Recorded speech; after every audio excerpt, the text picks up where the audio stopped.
Beautiful day, y'all. I'm Julie, Mama Jules Marshall. I haven't made a video for a little bit, and I actually have, but I haven't posted it. Um, we all fall into a stink, one level or another.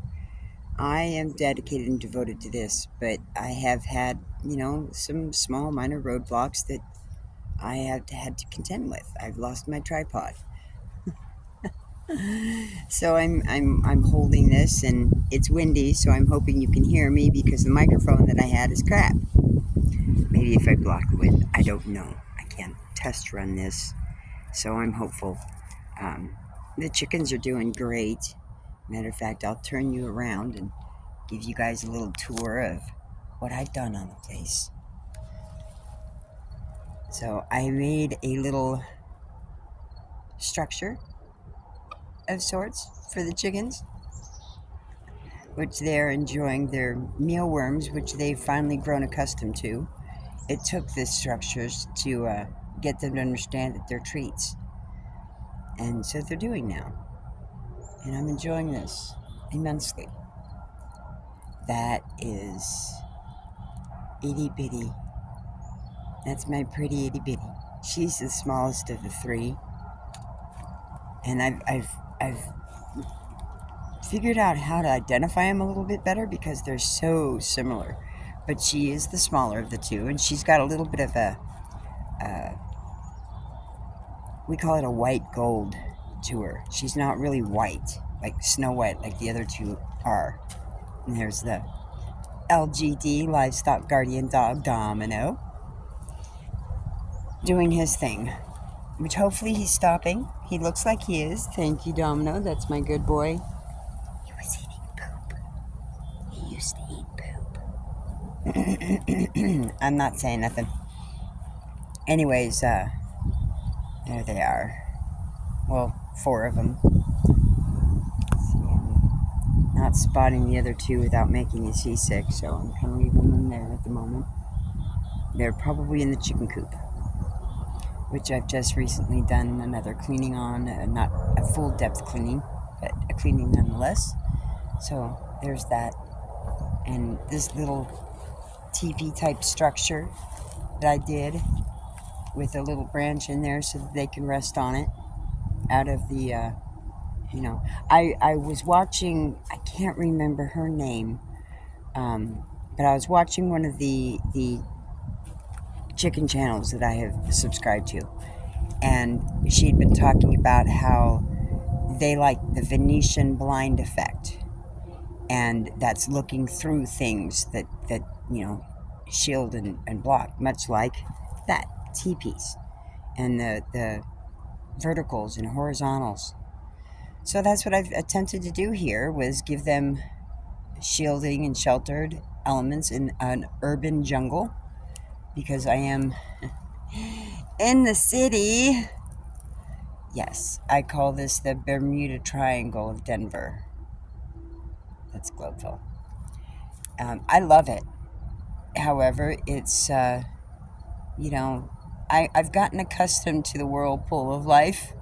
I should probably spin me around or shoot the camera, but, I love this. Look at that. Isn't that adorable? Domino just chilling in the shade with the chickens in the shade. Everybody's just being chill. I love it. I have got the best livestock guardian dog promotion, per se, without being genetically bred. He is awesome. Look at that. He's just checking him out. What are you doing? Now, Betty, I call her, one of the white ones. There's Betty White and Itty Bitty. And Betty White are the 2 identical ones, and Itty Bitty is the one that's just slightly off. I call her the white gold of the 3. She's currently in the middle. Anyways, Betty has a tendency to push boundaries and challenge Domino. And it's adorable because he'll just sit there and chew on his bone and watch her, and she'll sit there and stare at him, get a little bit closer, stare, and then he'll move and shift positions, and sometimes he'll turn his back on her. And it's just adorable. She then goes about her own merry business.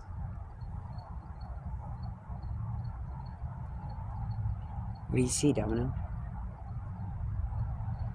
As I'm not going to make you seasick, and I don't want to lose the effect of Domino being on point, I just craned my head into the trees behind us, but I didn't see anything per se. I do have squirrels back there, and in a second, since he's off shot, I will pan you around, put me back in the shot with the trees in it.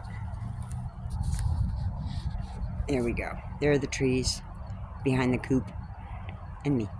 Hi. So anyways, yeah, let me go back to sitting down so that I'm a little bit more comfortable, because this is tiring, not having a tripod and being able to set it down and not shaking. And so I apologize. This is very crude, but I got to get this out because this is part of life. Oh, wrong side. Okay, holding this kind of like a book. You know, that's a hard-bound grouping of papers with fine print in it that actually completes a story. That's what a book is. Many pages, sometimes a few, but sometimes as grandiose as 300 to 500 pages. Yeah. Oh, wait, I'm looking at the wrong spot. You're over here. Don't mind me. So anyways, let me get this a little bit better situated in the other hand so that I can look more at you there. Let's see, not much to see behind me, but there's the chicken coop. Oh, wait, they are behind me. If I can.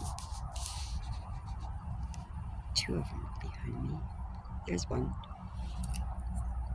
That's Creme. That's my pretty Creme.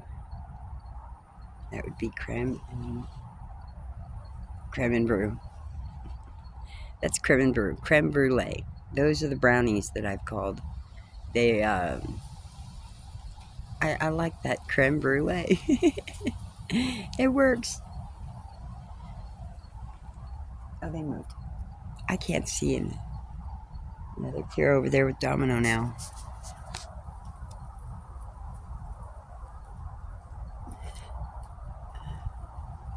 Oh, they're such good birdies. They're such good birdies. Okay, so anyways, my hopes and dreams and aspirations and a little bit of who I am. Again, my name is Julie Marshall. And I have 25 years sobriety. My sobriety date is June 2nd, 1999. I have 25 plus years sobriety. I also have 36 years off of methamphetamines.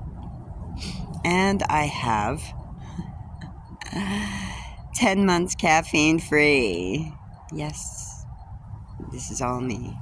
All autism, all natural ADHD at its finest. And at the moment, I'm having a down cycle. It's my day off. It's my Saturday. So I'm... Oh, the glare of the sun is too much. I'm working on me and a little bit of the surroundings, my home, and letting God do His thing. I am a believer of Jesus Christ. And I believe I have a dream. I don't believe. I have a dream. And I have faith. And my boss hates that word. But there are some things that we must accept in the society of autism and alcoholism and addiction and human behavior. The human behavior factor is something that is inherent.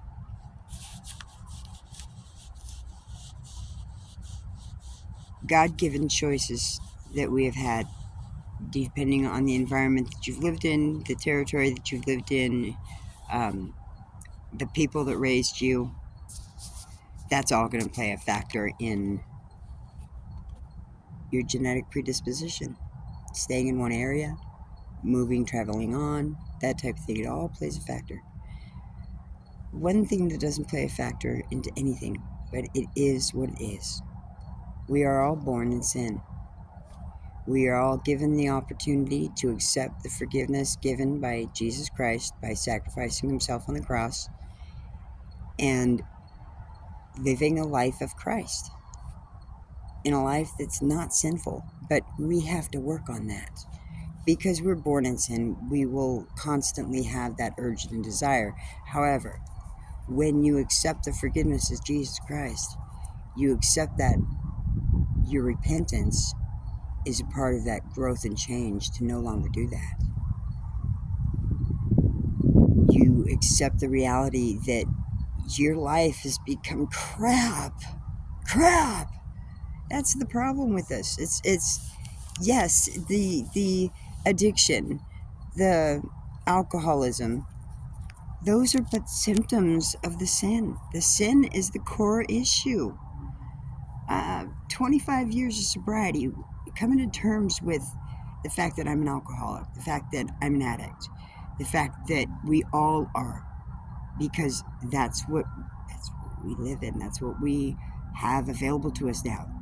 These days and age, it's crappy. Everything. I mean, kids, y'all have no idea what the ratings really stood for and meant. Okay, an R rating was you had to be 18 or older. Triple X was, 21, and even then you may not want to. Really, if I could forget, and it is really truly a blessing to be able to forget some of the things that we have exposed our brain to. Just today, the stuff coming out of my mouth was mean. But at the same time, mildly justified. And I do mean mildly in the sense that so much worse punishment should be ensued. Anyways, back to where I'm going with this. I want a sober living farm. I want a faith-based hobby sober living farm. Over here. Okay, a faith-based sober living farm. For those who can't otherwise get apartments or housing, or don't want it being the more viable one, there's a lot of people out here that they don't want to throw their money away to rent. Let me face this way, that way you have a more sunny view of me and the glare isn't quite on the screen. Maybe the wind might not be quite so bad. Anyways, however, and I'm thinking data. That blue background might just be a decent, nice change for not so much data. Anywho, I want a sober living house. When I was younger and still had kids and whatnot, I had aspirations then when I got older and didn't have the kids that I would have a halfway house for pregnant women. And now there's a better support system for that need. However, the support system that there is non-existent for the most part. There's an existence of it. The halfway houses for sober living are there, but there aren't as many as is necessary. It's not so easy, especially now with all these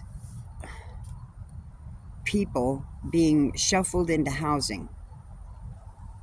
And the housing just popping up, their cities bought spots and they're building buildings but that's what they're doing. And it's taken some time, but that's their intent. But that's only shuffling the problem around. That's moving shit from one spot to another, from one compost pile to another compost pile. What does that do? It doesn't do anything to fix the problem. Sobriety needs to be wanted, and it needs to be available for those who want it.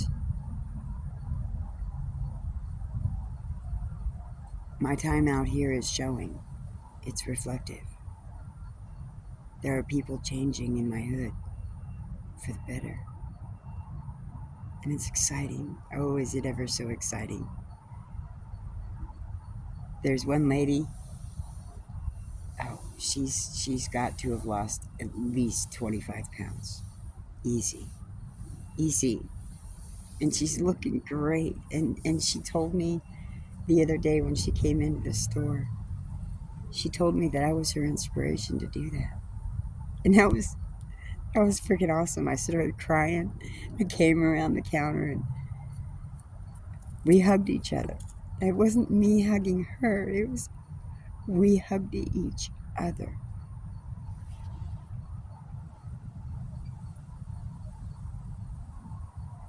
It was awesome.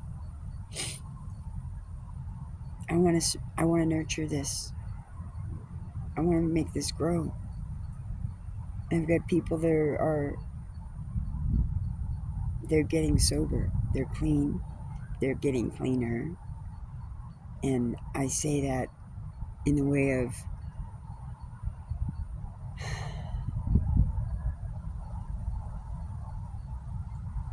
when you get on methadone to get off the bad stuff, it's no less better. They pump you up high, and it's not good. They do a base amount. It's extreme, and it's not good. And they don't instruct you on how to reduce down. They just keep you up there, which makes it no better at all.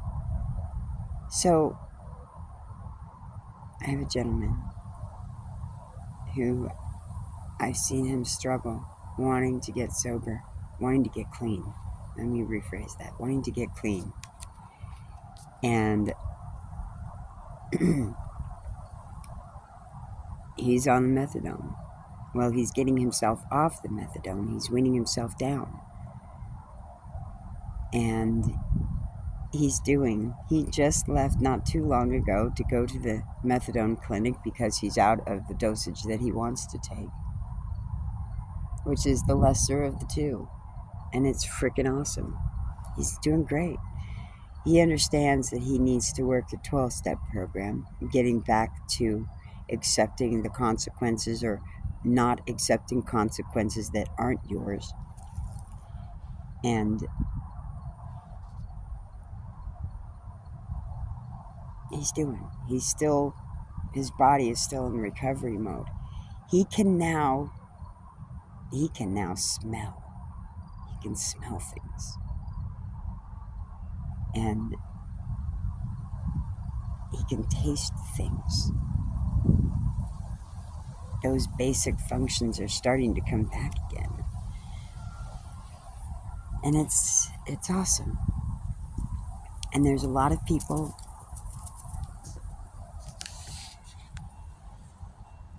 they're on the move.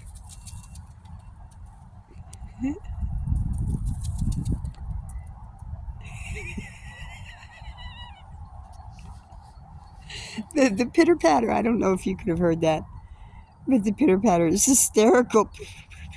Oh, good Lord. I'm really enjoying this, really, really enjoying this. But this is what I want to share with everybody. This is what I want to share with those who would like to share it with me. 25 years of sobriety is no joke. It was a challenge to get to this point.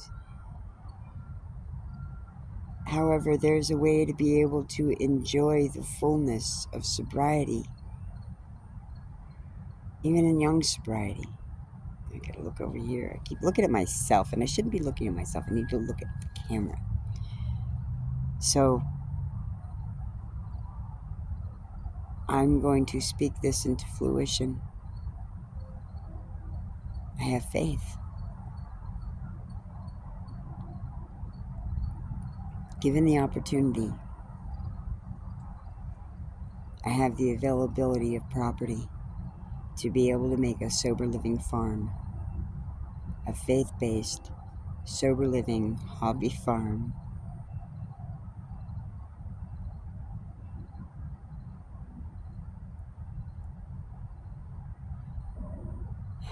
in that some things have to change, and no fault of mine. The availability of that property has to become, it has to come, it has to become available. And in that, some things have to change, and it's not going to be that great for somebody who needs to change it. But that's not the direction that it's going. It's not going to be good for them in that sense of learning and growth. But that's part of reality, people. I want to make sure I'm a little bit closer so that y'all can hear me. Maybe I should try to cup this because the wind's starting to pick up again. But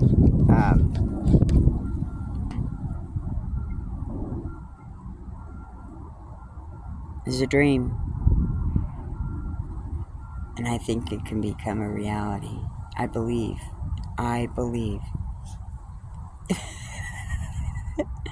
that it will become a reality. The chickens are in that chicken coop that Dominic just walked out of.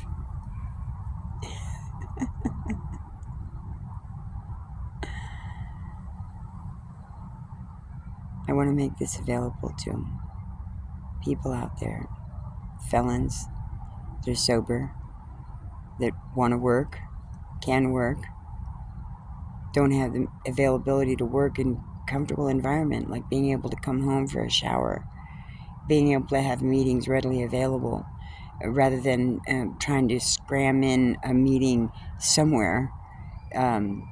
We have it readily available all the time. Anytime, individual counseling in the sense of you work the steps, you work the 12-step program, or Celebrate Recovery. It's still a 12-step program. There's a process to it, and it works really, really well. There's a lot of people out here sober just like myself. We want to share it with those who want it. I think it's available for those who want it. There's a lot of people who want it, and a lot of people that don't necessarily accept it the way it should be. It's God. That's all there is to it. Straight up. That's what this nation was founded on. In God we trust. It's written on everything we exchange for things. I want to bring back what we had in the early days when people lived in one house setting, a huge house setting, and everybody worked together on a farm, but they also had jobs, they had responsibilities, they shared. Now, the cost of living back then was ownership. So they didn't have to, they did pay rent. There was the ones that had to pay rent, but they bought property. That was available. Now it's not so much at this moment. I do want that. I do want that. Chad Doss had 40 by 40. Now I want 60 by 60, and I'm 56 years old. I think it can happen a lot sooner than 4 years. I believe it. No, I do believe that. Way less, because in October, I'm going to show this October, November, December, January, in 4 months. It's going to be a whole new ball game.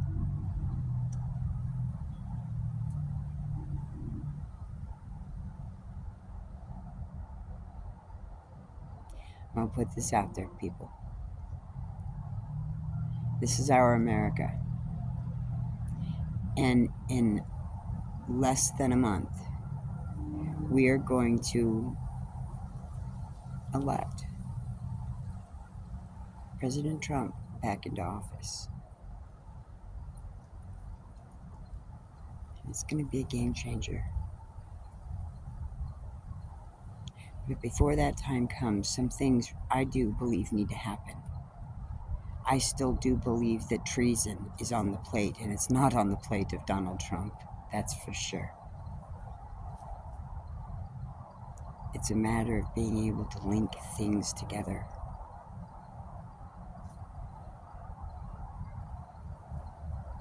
And quite frankly.